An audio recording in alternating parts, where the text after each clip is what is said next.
2024 সালের 8 জুলাই একটা সোমবার সকাল থেকে সন্ধ্যা 11টা জায়গায় রাস্তা আটকে বসে আছে শিক্ষার্থীরা। ঢাকা বিশ্ববিদ্যালয়, জাহাঙ্গীরনগর, রাজশাহী, চট্টগ্রাম সহ 9টি বিশ্ববিদ্যালয়ে চলছে একযোগে বিক্ষোভ। আর রেলপথ থেকে শুরু করে 6টা বড় মহাসড়ক, সব জায়গাতেই একটাই কথা বাজছিল, এই কোটা কেন, এই বৈষম্য কেন।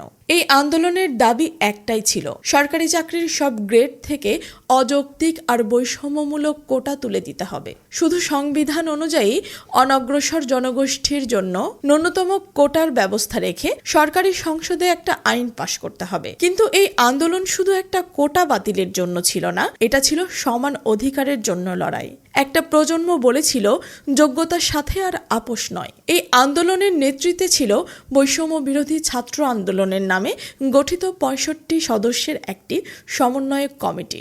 তাদের মধ্যে একজন নাহিদ ইসলাম প্রতীকী 4 দফা নয়, একটাই দফা তুলে ধরেছিলেন। আমরা বলছি সব গ্রেডে বৈষম্যমূলক কোটা বাতিল করতে হবে। শুধু সংবিধান অনুযায়ী পিছিয়ে পড়া জনগোষ্ঠীর জন্য ন্যূনতম কোটার ব্যবস্থা রেখে সংসদে আইন পাশ করতে হবে। এটা এখন আদালতের হাতে না, এটা একমাত্র সরকারের দায়িত্ব। তাই বল এখন সরকারের কোর্টে।